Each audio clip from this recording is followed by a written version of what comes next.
charities.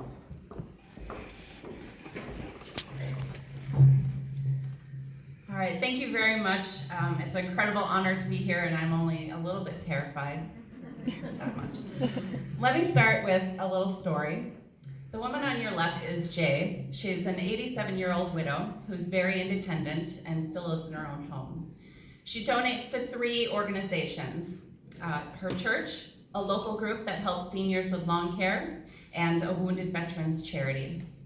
She doesn't make these donations online, but she is incredibly computer savvy. In fact, I received more emails from Jay than from anyone else.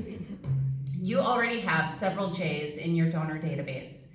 Seniors who are increasingly getting their information and connecting with family, friends, and businesses in a digital format.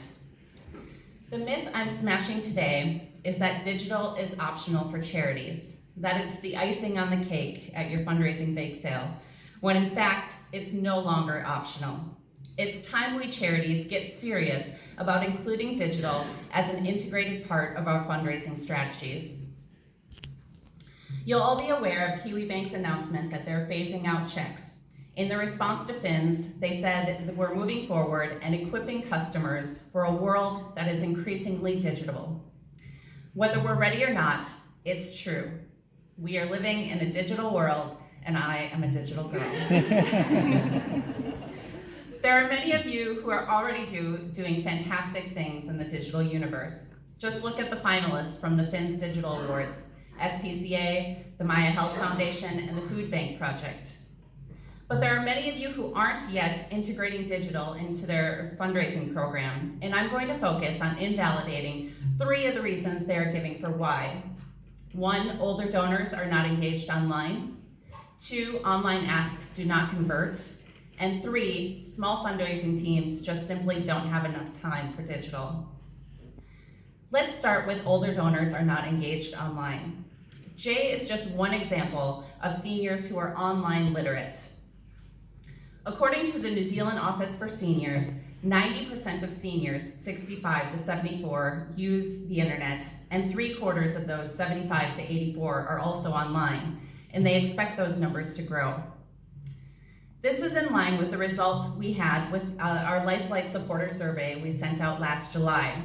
For those of you who aren't aware, Lifelight operates the Wellington-based Westpac rescue helicopter and a nationwide air ambulance service. We're a tiny little team of 5, and with a big target of $5.6 million each year, primarily raised from the generous folks of the greater Wellington region. Anyway, back to our survey. We chose to send our survey email first. 8 days later, we posted the survey to anyone who didn't respond digitally or we didn't have an email address for.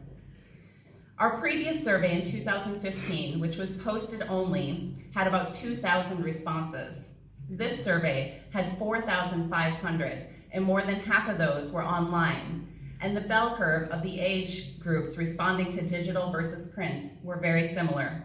Now, before Sean picks on me about posted surveys making more money, yes, our fundraising target was primarily made thanks to those who had completed the print version of the survey. However, money wasn't our only target, but that's a talk for another time. Let's suffice it to say that Jay is in good company and older donors are certainly engaging online. Next up, online asks do not convert. James Hurley had a terrific article in F&P magazine last month highlighting the top 5 digital trends from Pareto's benchmarking report. The first trend he reported is that digital is now the leading driver of sector growth, up more than 5-fold from 2008. The part of the article that had me nodding over-enthusiastically was that online's contribution to income is underrepresented in reports. The channel of conversion is what gets the credit, and what gets reported on, not the lead source, and especially not the other touch points along the way. The example he provides that you'll likely be familiar with is that online lead generation has provided a high proportion of leads that phone gets the credit for. Significant data across the sector is currently lacking on how digital touchpoints affect retention, response rate, average gift rate, and move donors along the conversion path. This is something we should work on together. We've started to do some tests at Lifelight, and the findings of our Christmas DM showed that donors who received an email and opened it 2 days after lodgement had double the response rate to our DM than the control group who received no email at all. We're running the test again with our latest appeal. A major flaw in the myth that online doesn't convert is that the metric for success needs to be broader than simply looking at final touchpoint conversion, and more testing needs to be done to determine what it does affect.